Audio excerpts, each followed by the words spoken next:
Okay. Love it. You're very impressive.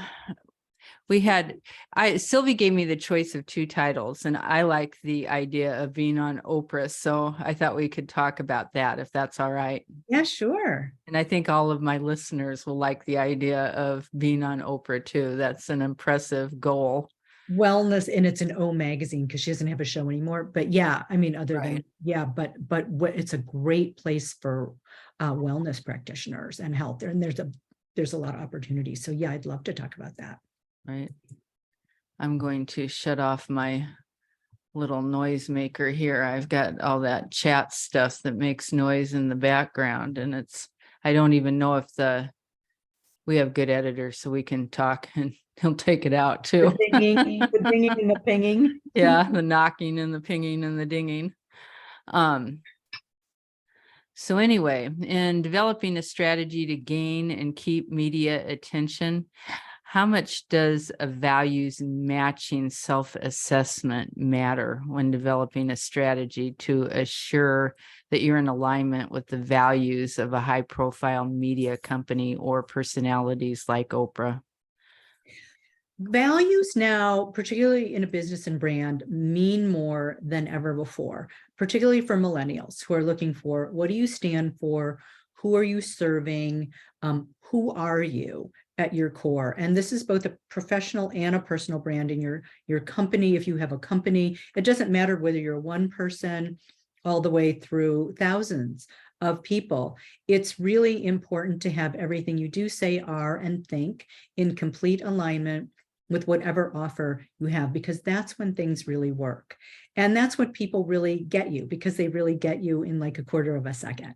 So if you are representing your company, people really now more than ever want to know more about your personal life. Yes, they want to know about your professional life, but they really want to dig into your personal life. And so we want to know that that's in order. So how much do you tell about your personal life? That's a personal choice. That's everybody's choice. And what you do need to know. So that's about setting up your boundaries. What do you want to discuss and how deep do you want to go? And there's a real difference between vulgar vulnerability and dumping things on people and saying something that's really going to help another person. But that's a personal choice that each of us need to make. And the other thing that, because right now trending is people like saying way too much. And I so respect Oprah for opening the doors for us to discuss our emotions and all of the things that were hidden before. And that's different than telling the public something that you would tell your best friend that maybe should remain private. And then the other part of that is, like, I was just media training a client the other day. She's highly skilled. She's in the D&I space, diversity and inclusion, and she's very, very talented.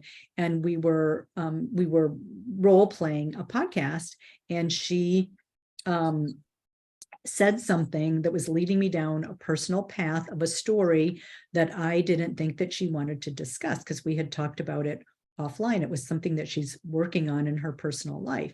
And I said, do you want me to go there as a interviewer? And she said, no. And I said, well, you just opened the door to have me ask you those questions. So it's really up to you to keep the door shut of the questions that you don't want to be asked, and don't bring that up, as well as to be able to transition into the information that you want the audience to know if they're asking too personal of a question or too aggressive a question, or going down a path that you don't want to go down. And that's part of what we work on in media training, is dealing with all of those kind of situations. How do you navigate that, particularly with women, because we have the disease to please and we want to obey, and we want to be nice. And so it's resisting that and staying on track to really what you want to reveal.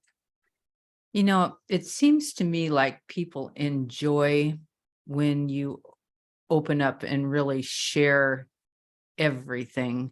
You know, you have to stop if you're sharing everything about somebody else. You know, you can't do that. But it seems like everybody has. Yesterday, I got upset when I got the email that said the FDA approved fake meat. And I put that out, and everybody had an opinion, and it seems like everybody's changed now on social media. They're a little bit, maybe not everybody's friends are like that, but they're a little bit more what's the word for it? Kind or open-minded. I don't know if they're open-minded, but they're not as mean if you don't agree with them. What kind of fake meat was it?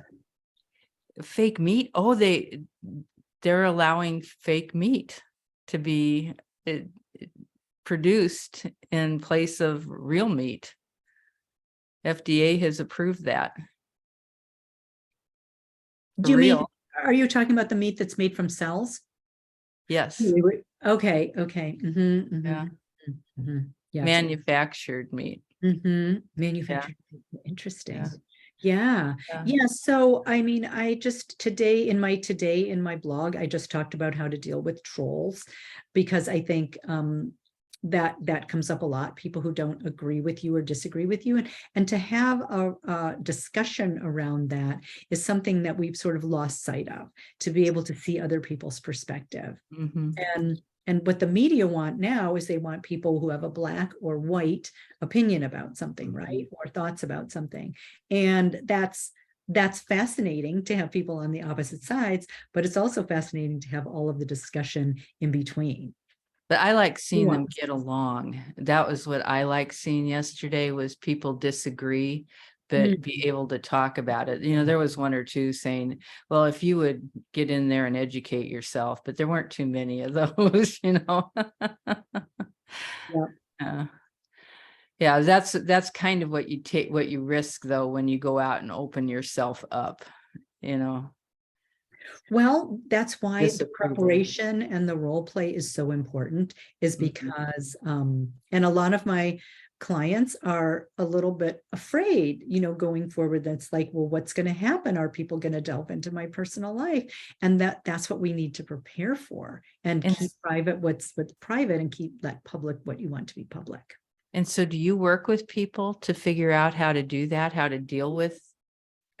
Oh yeah, because it happens every single day. That's a big part of what we do, because when you're out there in the public and you're publicizing something, your practice or a particular product or a course or whatever that is, or something new like fake meat that could be controversial, or manufactured meat, whatever. I like, if I were media training, I would call it manufactured meat, not fake meat, right? Like, or something else that's more positive about that. So you want to self-label and also anticipate the elephant in the room. But really what we're doing is, first, we're really working on what is the information that you want to convey and to whom, and is that landing? And then all the other part is navigating all the ways that can go sideways. Right. Yeah. Which you just showed me in about 3 steps, or maybe 1.5. Oh, that's good. Okay, so how important is it for health coaches to have a website ready to not only sell programs, but also to attract the media? For example, do you believe that a health coach needs a downloadable press kit on their website? And what should be a key element of a press kit? Yeah. So yes to all of it. Yes to all of it. So do you need a presence on the net? We're in a digital age right now. So do you need a website? Yes, you do, because because it's so important to have that digital presence. The media wants to vet you. So what they're looking at is, they are looking at your social media, but they're looking at your website, which is your very first impression. So you want to make sure that you're credible, that you have the chops, that you have the background that they're looking for, that maybe you have client testimonials, that you have a following. The number one thing that the media wants is, can you answer their question now? So let's imagine that you didn't have a website, but you went up on a program called, which is free, called Harrow, Help a Reporter Out, HARO, which is free, which every day pops up. There's lots and lots of wellness and health. There's a whole section, health and wellness. It's health and, I think it's health and tech or health and biotech. So every day comes up a query and you can decide to answer that query. And sometimes in Harrow, they're just asking, like, we want you to answer this question and prove that you're an expert. So for that, do you actually need a website? Maybe not. So if you're just starting out, I would highly recommend that you do that, because if you say the right thing and you can back it up with your expertise, you could get quoted in the New York Times tomorrow. Now, that's more unusual than you having a website and the media vetting you, because they need to know that you're credible. One of my friends is a journalist, and she said she had interviewed this really great expert, and it was for either Forbes or Inc. And when it was going to go to print, they actually took him out of the article because they had gone and seen his website and it was too crappy, and they didn't want to be associated with such a crappy website. So realize that if the media is publishing your website and sending people there, that it's part of their reputation too. So that's the first thing. The second thing is, on your website, if you have programs or a media kit. So if you have programs that you're selling, can you sell from, I just want to be clear, Kathy, that there are other ways to sell, because my mentor taught me this and I've done it too. I have sold a high-end program with a one-page Google Doc. So does that have to be on your website? That's kind of that's a little different than PR, but I have gone from a webinar to sending people to a one sheet, not one of those long sales pages. So I just want to open your minds to that is possible. And high level clients, right? Like, so, 5,000 and above. And then about the press kit, what do you need on your website? It's great if you can have a downloadable press kit, because that just makes it way easier for the media. What do you need in it? You need professional photos, because we're in a very visual age. If you have a podcast that you've done or a TV interview, even if it's local, and even if you don't have that, doing a mock one would be great, because they need to see that you can handle yourself on camera. Oh, I see your friend is there. Hello. It's interesting out the window. Oh, it's so sweet. Just want to fuzzle. She's a helper. Puzzle her up. Yeah. And so you want to have your photo, your bio, your questions that you would be asked, what topics that you can cover. And if you have a pitch, what you want to talk about, that would be great too. So inside of a press kit, it's optimal to have all of those things that they can download quickly. And it's just a way, again, to vet you like super quickly and to know that you're a professional, that you're ready. The other reason why is because let's imagine that you got in that article on Harrow and they asked you more questions and you didn't have that information ready. You don't want to be hustling to get that information ready. You want to have it at the ready. Right. Yeah. Yeah. Everybody should have a press kit, right? Everybody should be online too, just because you're not there if you're not seeable, right? If you have an international business or even beyond local, it's really a necessity today. Mm-hmm. Why do you believe so many of us are afraid to sell ourselves? And is this what holds most people back from media appearance? So I wrote Sell Yourself Without Selling Your Soul, my first book with HarperCollins, because so many of my clients said that they felt like they were bragging, begging, or whoring to get publicity. Or the other thing is that introverts felt like they had to be extroverts. They had to be other than themselves. And I said, it really doesn't need to be so. And now there are lots of studies. The woman who wrote The CEO Next Door is that extroverts really don't do better necessarily in business, and that introverts are more, there's evidence about introverts. Adam Grant came up with who gets the most funding, venture capital funding. And actually what he found was that sometimes people who were overly passionate or overly animated and extroverted got funding less than the people who were more thoughtful and the people who were more considered, and they got funding more often. So some of this is myth, our own myth. The other thing that holds people back is imposter syndrome, thinking that they're not good enough or that they're not ready. And wherever you are, nobody's ever ready. I'm not ready for this podcast. You're asking me questions that were not on my list, so it's like, which I love. Actually, I told Sylvie, I love fresh questions. Not everybody does, but no matter, even if you've planned out all of the questions, you can't possibly anticipate it. So you have to, it's necessary to practice and role play and get used to being in a conversation that goes back and forth for the unexpected. And that takes a lot of practice.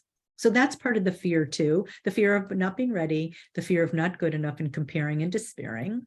And there's lots of things that we do first, which is, I don't know if you want me to go into this, Kathy, but just about micromanaging your mind in those moments where you feel like you're not good enough, to be able to bring yourself back to center and bring yourself to the present moment and just be right here. Because even something as simple as that, like acknowledging that you have the thought, oh, I'm not as good as this person, or not as smart, or not as accomplished, and to be able to just even let that go for 1 second, to come back to present, say, what's here now for me? What can I do right here with the person in front of me? Even just that one thing, I think. And then that's a practice. It's not to deny that these things come up, because they come up with all of us, myself included. And but to recognize it, to not think, like, oh, it's never going to happen. Because I'm always still nervous, even before podcasts. My hands are like ice cold right now. I don't know you, so that's just part of it, and recognizing that you can do it. So I think your question was like, are people holding themselves back from that? Yes. And start where you are, no matter where that is, because that's a natural process. And whenever you start to go to the next level, all of the different fears are going to come up anyway. So it's not like we can always lose all of our fears. There's always going to be a new one popping up in the next level. That's perfect to expand on. I think what we'll do with this is we'll have it as a podcast, but we'll also take this right away and put this into our Inner Circle library so everybody can watch you. And I'll probably call 20 coaches that I know of that can use what you just said and tell them to watch it right now, because they need to hear that. That's important. There's a lot of people that have trouble with that. And I think especially in this industry, if you go at it, because they're so helpful, everybody in our industry is in it so that they can change people's lives. They want to help people. And they feel like they're selling something instead of assisting. And if they just change that direction, I think that it's a lot different. It's different. Also, just to shift the mindset is really to think about, what does my audience need now, and how can I help? What unique gifts, what unique skills, what can I do for this person who's in front of me? If you're, for your coaches, it's for the person in front of you. I remember Frank Kern saying way long time ago, you only need to be 1 step ahead of the person that you're coaching. Now, of course, we'd like you to be lots more steps too, but you really only need to be 1 step ahead, to have a little bit more experience in an area that someone that you're coaching, and to be able to help them with that issue.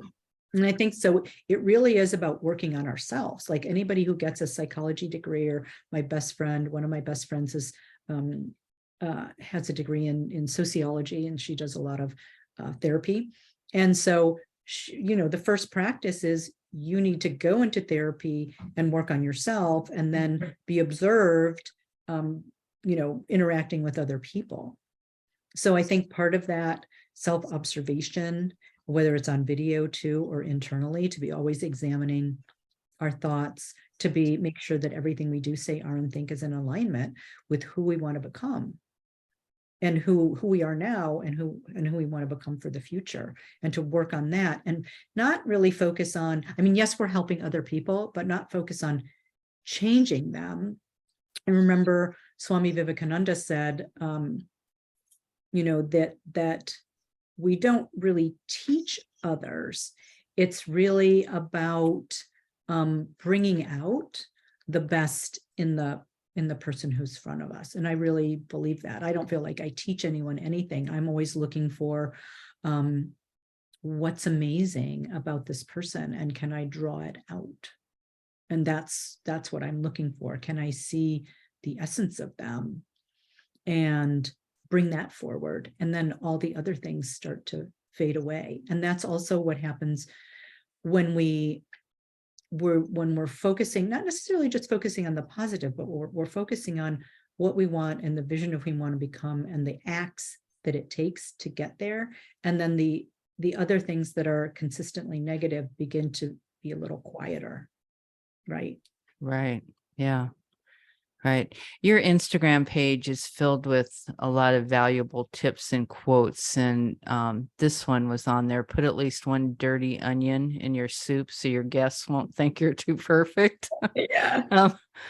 What is your dirtiest onion? Oh my God, I can't believe you're asking even my dirtiest onion. I've got so many dirty onions. That's a good one, Kathy. What's my dirtiest onion? Okay, let me think about my dirtiest, not just a dirty onion, but the dirtiest. I think one of my dirty onions, so what just popped in my head was like when I was I played classical piano growing up, and I had practiced and practiced and practiced. And when it was a Bach piece, and I was on stage with my parents and all the kids' parents up there, and I was playing, and I froze. And my piano teacher came up and started playing the next phrase, like, here's the next part. And I just blanked out. And I couldn't go on. And I just remember feeling so ashamed and looking out into the sea of fallen faces, and the disappointment on my parents' face, and kind of the pity on everyone else's face. And to me, so then I started having that fear of quote unquote performing. And then that when I'm a black belt in Aikido, Japanese martial arts. And when we're on the mat for tests, there's no talking. And I feel like I can kind of get out of anything if I can talk, but with no talking, I don't have that same strategy. So that was like really hard. And all that piano stuff came up. I went and saw EMDR and worked really intensely with this fantastic woman to sort of let that go, so I wouldn't have it on the Aikido floor, but that was such an intense experience that I think I still have a little bit of a trigger for that comes up when I'm doing public speaking. And so I could probably use more EMDR and more working on peeling the onion. Actually, it's peeling that onion too. That's my dirty onion. And I need to keep peeling that onion because there's still some residual there of that kind of fear. Like when I get in front of an audience, am I gonna just blank out? What Instagram, TikTok, and other social media venues available for marketing self? How have high media profile media personalities such as Oprah adapted to these changes? Well, Oprah is quarterly now. So her hard copy is quarterly, but it's highly prized. So it comes out 4 times a year. And now she's daily digital. So there's an incredible opportunity for all of you to get into Oprah. And I happen to have a course called Get Into O Magazine that helps you understand how to pitch the editors and be able to position yourself so you get ink and O. And it's the most powerful placement on the planet for things that are of interest to women. You don't have to be a woman to get in there, but the kind of products are of interest to women. And health and wellness is a huge feature, and especially anti-aging, aging, women through all of the different periods of their lives, but they're always looking for cutting edge health news and any kind of news statistics. So that's a really super great place. I mean, the people who've actually gotten featured, it typically triples their business overnight. Now, if you get a smaller, blurb, is that true? Maybe not with a smaller blurb, but a feature for sure, it can have the most powerful impact. So if you're going to be doing media, that is one place, and it doesn't matter where you are, if you're just starting your business, if you have an already a robust business, all of you have an opportunity to get in there with the right angle, the right pitch, the right product, the right beautiful photographs. If it's something that's, a product based. So I would encourage all of you to go there. So did I answer your question? I mean, that's not, there's a lot now, there's a lot more space in digital for magazines now, but it's still more prestigious to get into print. Yeah, you know what? We've got a marketing or a business planning class that we do a marketing exercise in, and almost everybody, goes after Oprah's followers, so your class would be perfect. Can you tell us a little bit more about the class? What all's involved in the class? Is it does it take 4 weeks or? Up to you. It depends on, it's all self-paced. Is it? So it's all self-paced, and I just take you through how you can pitch editors. You get an example of a fabulous pitch letter. You are shown like what the editors want and how, and sort of like what pitfalls to avoid. What are they looking for now? So for both O Quarterly and O Digital, and you have a list of all of the editors in there too. I think we're about to update that again because her digital is expanded, but we give you all of the updates when we have them. But what's really wonderful about that, it takes you from beginning to end on how to pitch. And with this new, we just sort of beefed out the new version. And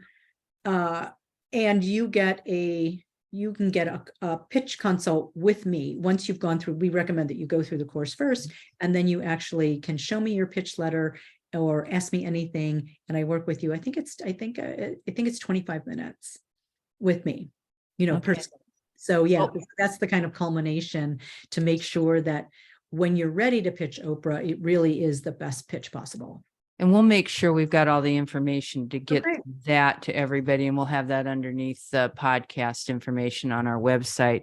What would be the most fundamental piece of advice or suggestion that you have for those in our audience whose dream might include being an ongoing successful media presence? What you want is to know how you're differentiated in the marketplace and how that meets an audience need. So I would look at trends, what's going on in the culture today, getting statistics to back up, and they don't have to be your own statistics, by the way, but research to back up.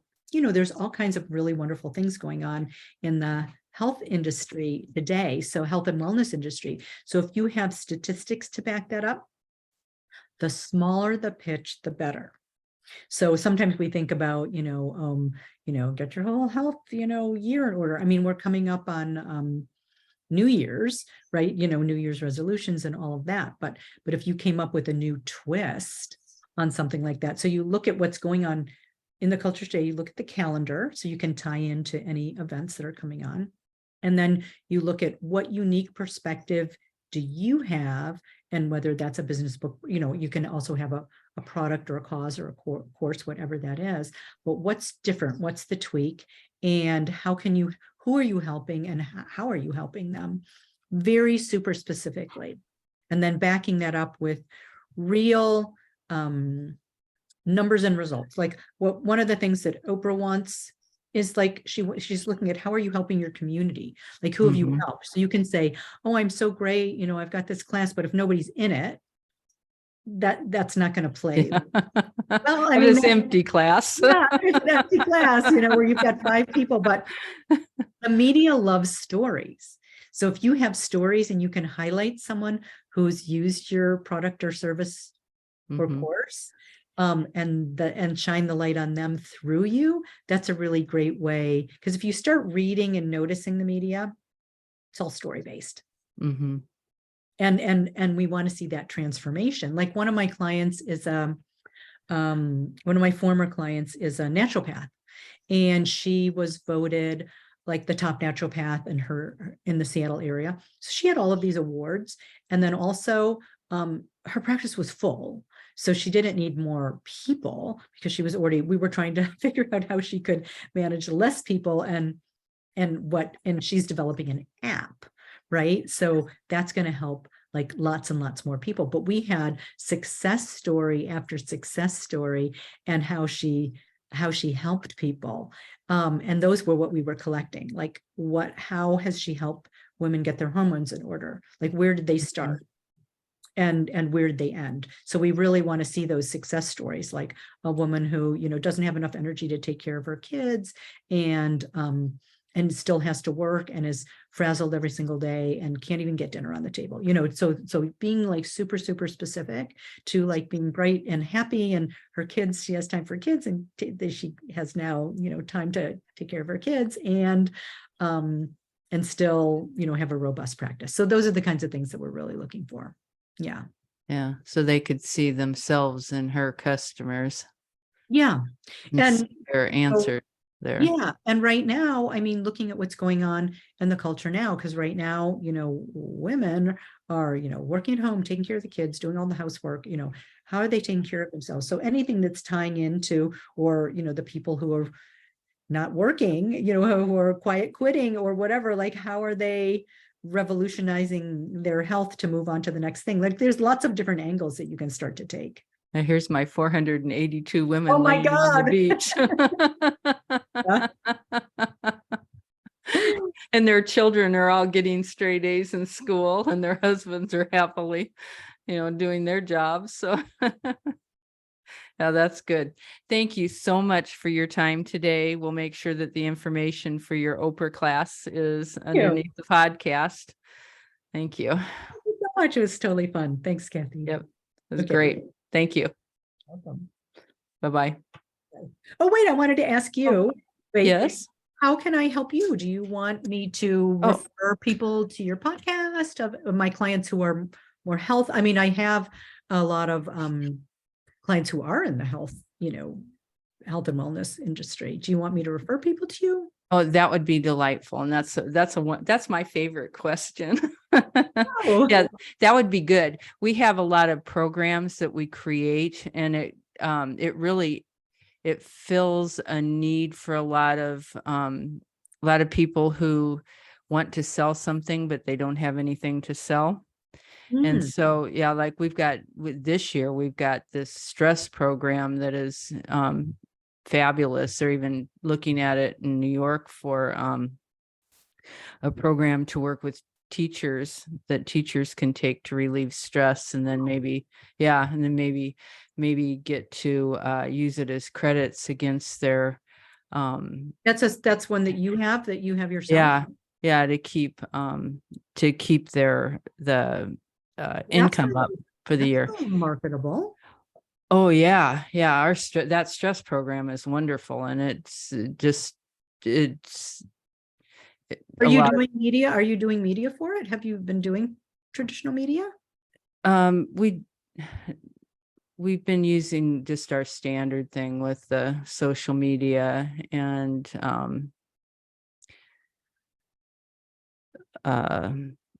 that's it, social media and the email marketing like we normally do. And how is it going? It's going well. It is. We've got a few partners that we work with. If you've got something else that you would suggest, then I would be. Well, I have a great PR firm that might be right for you, who's a B Corp, who could systematize that for traditional media, because I think that's really, and I wouldn't mention that to you if I didn't think it was a hot topic, like it's very marketable right now. And so you might consider partnering with her, at least having a conversation with her if that's something of interest to you. Oh yeah, I don't think yeah. And this program has been great because it's solving a lot of problems for a lot of people. It sounds really great. Yeah. Yeah. Do you want me to make the Yeah. introduction I would between love that. I would and appreciate it. her? Thank Yeah, you. her name's Lorraine Schuckert. So I'll jet an email because that's very, and by the way, I have my teaching credential. So, and the Oh, reason why I left, the reason why I left is because it was I mean, I didn't become a teacher because I was making more, sadly, I was making more money part-time in advertising and I hated all the administrative crap. And this was 30 years ago.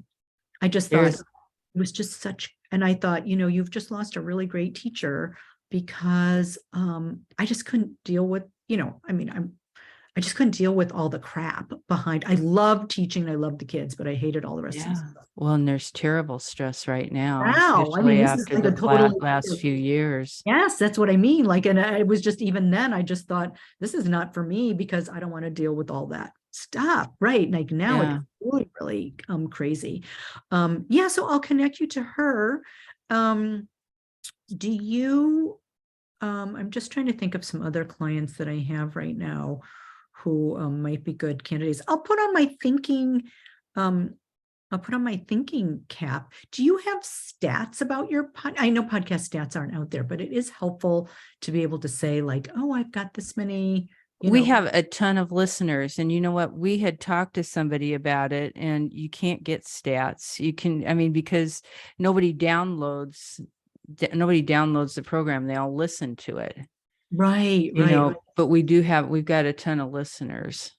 Yeah, just jet those to me just so I can put it into because I think it's enticing to say we've got this many listeners and how many people are in your community. I think that Okay. would be We've got over 100,000 followers, and we've got a big list.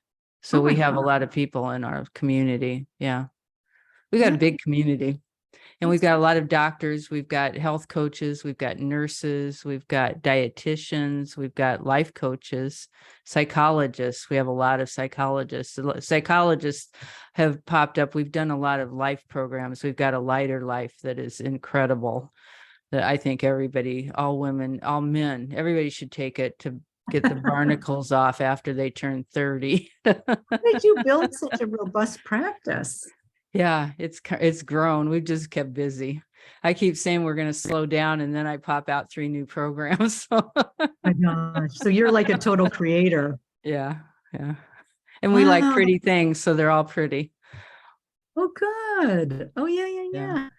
Well, let me connect you with Lorraine first, because I know that would be great because I just think, gosh, you might have other programs you want to get out there too that are like so relevant right now. I mean, my psychiatrist client, I mean, she doesn't want to grow her business either because she's got so many, we're working on a program for her Mhm. to codify some new things that she's got, but she's like, I don't need new clients. I've got to add more people to take care of the clients, the patients, I guess you put patients that I have. So, but I know for some people, obviously they're building their business. So people are at so many different levels and needing all of that. So, yeah, so let me put my thinking cap on. How else can I help you?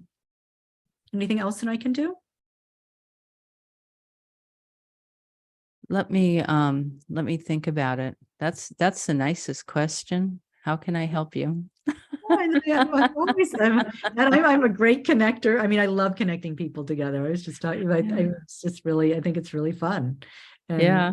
And I love it. Yeah. Yeah, yeah, we're always looking for partners that share the same kind of customers. And I know we've got lots of people for you for that, for the Oprah, Yeah. because yeah, we've got Building Abundance. It's a business planning course, and we do market research where we go through and we find out, how they can advertise. And the first person they always go through, who can you follow? Oprah. Well, Mhm. Oprah has too many people. You got to find somebody smaller. But Yeah. if they could Yeah. get on Oprah, then that would be a great way to do it. But there's so many health and wellness outlets now Yeah. that there's so many great opportunities before Oprah. I mean, it's a very, very marketable, but it's all about angle and, you know, perception, packaging. I mean, it's all about all that stuff, right? As you well know. Yeah. Yeah. Yeah, Yeah. yeah, yeah. And if you do Well, have anyone who is ready for media, who wants media training, I offer 10% of the life of the agreement. So if there are people you feel like are ready and really want to pursue, I can match them with a PR firm. If it's not this one, I have relationships with others. Some who specialize, in, or who might be more, I just talk to each person and see who might be a good match if they Okay. want that. So I'm happy to refer them. But if people want media training, who are afraid or don't know what to say, that would be great with your community. Because obviously psychologists, doctors are really in demand right now in the media. Yeah, all of my doctor clients, they're like book solid. Like the Yeah, telehealth one. And I mean, she's just getting booked like crazy. She's going to be on the cover of, I think it was Harper's Bazaar. Anyway, yeah. So, yep. Yeah. that's good. Yeah, I think if the doctors took it seriously and really went out there, they could do really good. They We had could- such little time. yeah. That's the problem with all the doctors. It's like, I had one doctor and it was less like, I was media training him at 8 o'clock at night. I'm like, I can't do this all the time. I mean, we have to find another time. And how are we going to find a time for you in the media? Yeah. You Yeah. want a life, huh? Yeah, what a Yeah. life. And then you have to respond immediately. I mean, if the media wants you have to be available. You can't be in surgery or whatever. Yeah. You can't be in surgery. Well, I might write that one down. you take it and you really, the dirty onion thing, like, I'm like, oh yeah, I created those quotes so long ago. That was really funny. She pulled that out of like my way Instagram feed like a long time ago. That is hilarious. Well, it's great to chat with you. Yes, it is. Thank you very much. You're very welcome. Oh, and so when will this post? I think it's going to go in before the end of the year. Sylvie is going to get back to you and give you an approximate date. Yeah, she's great, by the way. I'm sure you already know that, but I do know she's great. Yeah, she's wonderful. She'll probably get back to you within the next day or two, and then she'll give you not an approximate date. It'll be a tentative date, and then for sure she'll get back to you when they actually pick up the recording, and it will be it'll be picked up on Thursday. It will be in on Monday, and then it'll be out to the world. So, and I think that they're planning it before the end of the year. So, and I have a whole promotional schedule that I'm going to do for you, and we'll connect on LinkedIn so I can post a testimonial up there for you. cool. Yeah. So I'll send Sylvie what we do, and then anything that you do whatever you want. But we have our own, like that doesn't happen immediately just because we've got sort of a little backload, but it will all get out there in time. So over time it'll be circulating in some places forever. So that's great. You'll be a good influence on us. I hope so. Okay, well, thank you very much. You're welcome. We will, one quick question. So should I use Sylvie's? I don't think I have your email address. Should I use your email address to introduce to my my contact for PR? Or should I use Sylvie? Why don't you use support? Support. That way you'll get my assistant Amanda. Okay. And that'll be better, and it'll go support at thehealthcoachgroup.com. Healthcoachgroup.com. Okay. Amanda doesn't let me miss anything. God, well, you found some really great people. I did. I've had Amanda for 11 years, and I think Sylvie's been with me off and on for 8 or 9 years. So, oh my gosh, that's fantastic. I'm lucky. You're very lucky. Well, you must be a good boss, so they wouldn't be sticking around. And you've got an adorable pup. Yep, she's a cutie pie. She's really cute. Well, great. Well, thank you so much. This has been fun. Thank you. You're welcome. Okay. Bye-bye.